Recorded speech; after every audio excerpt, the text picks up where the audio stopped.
जय Hind. Live times आप देख रहे हैं और मैं हूं आपके साथ स्वाति आर्य। स्वागत है आप सभी का बुलेटिन में। संसद के मानसून सत्र का आज दूसरा दिन है। संसद के दोनों सदनों में लगातार दूसरे दिन भी बवाल जारी है। नीट पेपर लीक के मुद्दे पर विपक्ष ने जमकर नारेबाजी की। विपक्ष ने नीट पेपर लीक पर चर्चा की मांग की, प्ले कार्ड दिखाए और नारेबाजी भी की, जिसके बाद लोकसभा अध्यक्ष ओम बिरला ने कार्यवाही 12 बजे तक के लिए स्थगित कर दी। तो कहीं ना कहीं तस्वीर वही जो कल देखने को मिली थी। आज भी जैसे ही आपको बता दें कि सदन की कार्यवाही शुरू हुई तो एक बार फिर से विपक्ष की तरफ से हंगामा करना शुरू कर दिया गया। पेपर लीक पर चर्चा की मांग पर विपक्ष अड़ा रहा। नीट पेपर लीक का मुद्दा कल भी जिसको विपक्ष की तरफ से उठाया जा रहा था, आज भी सदन के अंदर गूंजा।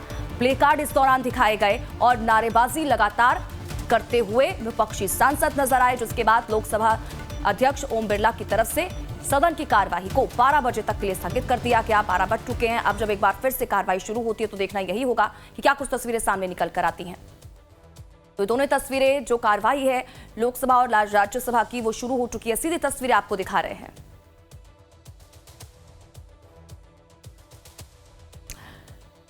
तो देखिए, दूसरा दिन है आज मॉनसून सत्र का और आज भी 11 बजे से इसकी शुरुआत हो गई थी और लगातार विपक्ष की तरफ से हंगामा देखने को मिला।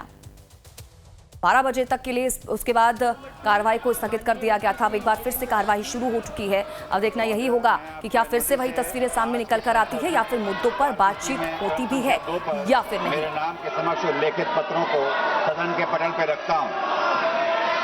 आइटम नंबर 3 माननीय सदस्य श्री रामनाथ ठाकुर जी। मैं आपकी अनुमति से आज की पुनरीक्षित कार्यसूची में क्रम संख्या 3 पर अपने नाम के समक्ष दर्जपत्र सभापटल पर रखता हूं। आइटम नंबर 4 माननीय मंत्री श्री नित्यानंद राय जी। महोदया, मैं आज की पुनरीक्षित कार्यसूची में मेरे नाम के सम्मुख उल्लेखित क्रमांक संख्या 4 पर दस्तावेज को समाप्त। आइटम नंबर 5 माननीय मंत्री श्री SP सिंह बघेल जी। मैं आज की लोकसभा की संशोधित कार्यसूची में क्रम संख्या 5 पर मेरे नाम के समक्ष रखे गए पत्र सदन के पटल पर रखता हूं। आइटम नंबर 6 माननीय मंत्री श्री BL वर्मा जी। आदरणीय अध्यक्ष महोदय, आपकी अनुमति से आज की लोकसभा की संशोधित कार्यसूची में क्रम संख्या 6 पर अपने नाम के पत्र सभापटल पर रखता हूँ। आइटम नंबर 7 माननीय मंत्री श्री बंटी संजय कुमार जी। इसी कार्यसूची में क्रम संख्या 7 पर मेरे नाम के सम्मुख उल्लेखित दस्तावेज सभापटल पर रखता हूं। आइटम नंबर 8 माननीय महासचिव जी।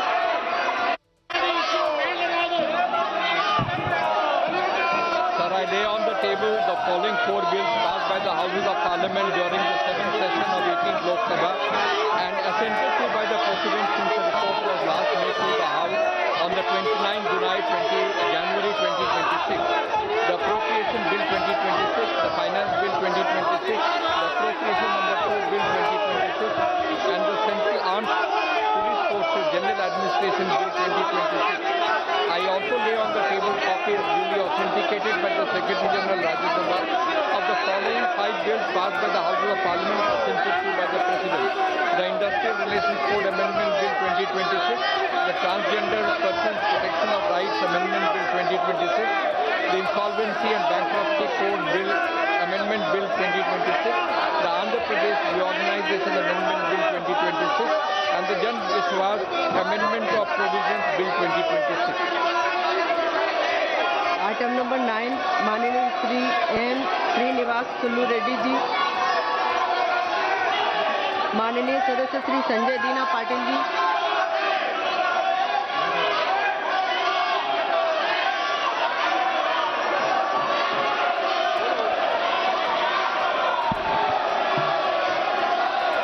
Sir, I rise to lay the final action taken statement of the government on the recommendation, observation contained in the chapter 1 and 5 of the second report.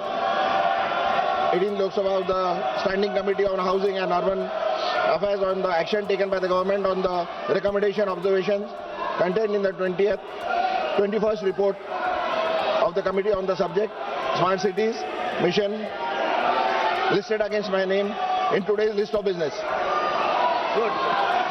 Item number 10 माननीय मंत्री श्री एसपी सिंह बघेल जी। सभापति महोदय, मैं आज की लोकसभा की संशोधित कार्यसूची में क्रम संख्या 10 पर उल्लेखित सूचीबद्ध वक्तव्य को सदन के पटल पर रखता हूं। आइटम नंबर 11 माननीय सदस्य श्री गणेश सिंह जी।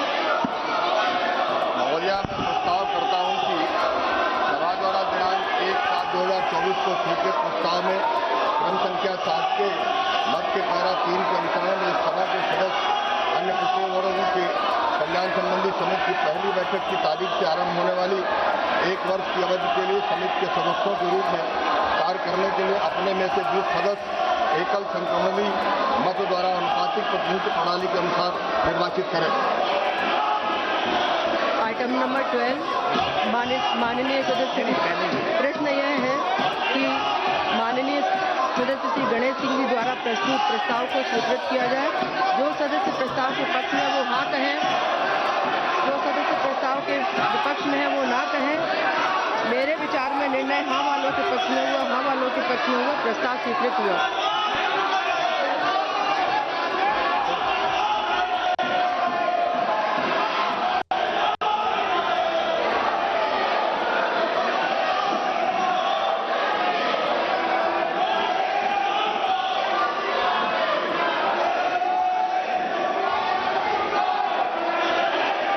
आइटम नंबर 12 माननीय सदस्य गणेश।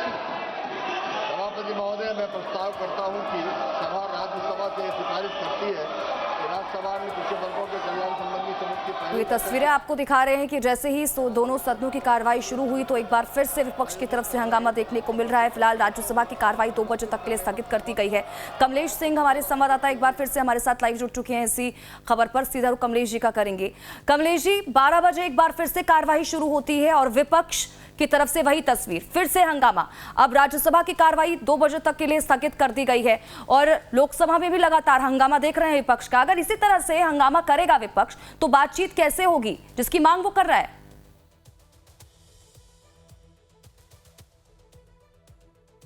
निश्चित रूप से अगर हंगामा शोर शराबा सदन के दोनों सदनों में अगर होता रहा तो फिर आप जो जिसकी मांग कर रहे हैं तो वो पूरा भी नहीं हो पाएगा। जब तक हाउस ऑर्डर में नहीं आता तब तक तो आपकी जो मांग है उस पर चर्चा भी नहीं की जा सकती। लेकिन देखिए, जाहिर सी बात है, प्रधानमंत्री ने आज साफ साफ जो बीजेपी पार्लियामेंट्री पार्टी की बैठक, एनडीए पार्लियामेंट्री पार्टी की बैठक में कहा कि युवाओं का जो आक्रोश है उसको खत्म करना पड़ेगा। तो कहीं न कहीं सरकार कोशिश कर रही है और प्रधानमंत्री ने भी जो आप पूरा लबो-लुआ बताया कि 13 लोगों के खिलाफ को गिरफ्तार किया गया, कठोर से कठोर कार्रवाई की जा रही है और फिर से इस तरह की का वाकया नहीं हो, उसके लिए सरकार ने पुख्ता इंतजाम किया हुआ।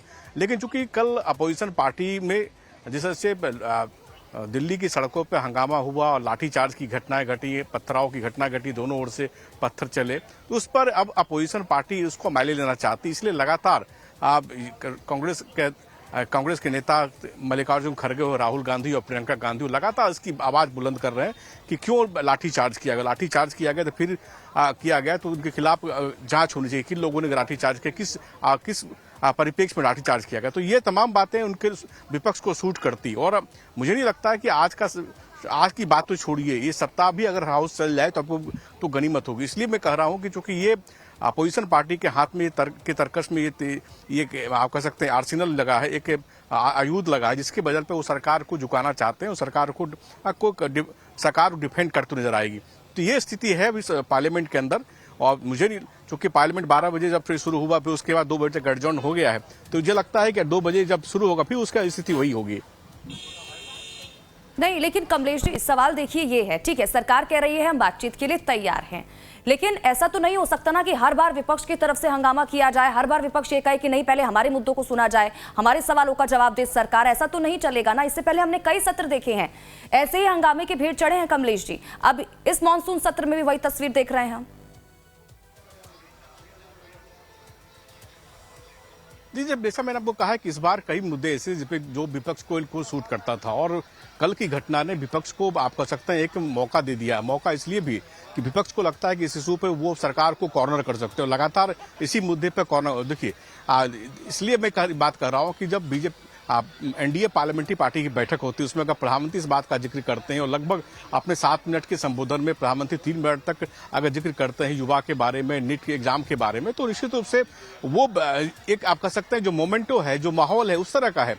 तो लिहाजा अब विपक्ष जो लगातार आंदोलन करती रही थी, सरकार को झुका नहीं पाई, सरकार को किसी मुद्दे पर झुका नहीं पाई, अब वो युवा अगर आक्रोशित हैं तो उस बहाने विपक्ष को लगता है कि मौका अच्छा है। अगर युवा के साथ ही दिखेंगे तो फिर उनका लगेगा कि ये आंदोलन वो राजनीति किस लिए कर रहे हैं। तो उनको लगता है कि ये हमारे हाथ ये हथियार लगा है, जो हथियार का इस्तेमाल जितना ज्यादा हो सके उतना करें। इसलिए वो लगातार आज हाउस में सुबह से इस मांग की करते रहे कि जो लाठीचार्ज की गई है, क्यों लाठीचार्ज की गई।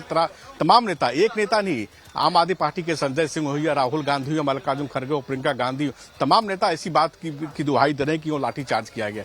तो ये सबको ये सूट करता है। अलग अलग राजनीति का ये तकाजा है कि जो विपक्ष के खिलाफ हथियार, सरकार के खिलाफ हथियार मिले, उस हथियार का बखूबी आप इस्तेमाल करें। तो वो इस्तेमाल विपक्ष की ओर से किया जा रहा है। तो उस इस्तेमाल में अगर संसद का सत्र 2 लगातार पहले वीक भी अगर आपको जाया चलाया तो कोई आपको अतिशोक्ति नहीं होगी। और निश्चित रूप से मैंने भी देखा है कि हर एक मुद्दे पर विपक्ष इस तरह के मुद्दे उठाने के बाद सरकार को कॉर्नर करने की कोशिश करते हैं। अब चूंकि सरकार को जब सदन चलाना होगा तो विपक्ष के लोगों के साथ बैठना पड़ेगा, फिर उनकी बातें माननी पड़ेगी, फिर सदन चलेगा या बीच का रास्ता निकालना पड़ेगा। तो एक बड़ा हथियार है फिर विपक्ष सरकार को झुकाने का या सरकार को अपनी बात मनवाने का। अब देखना होगा, क्योंकि आज का दिन भी तो बिल्कुल लगता है कि जाया जा चुका है। बिल्कुल और ठीक है। कमलेश जी, मैं लौटती हूँ आपके पास। एक बड़ा अपडेट एक और अपने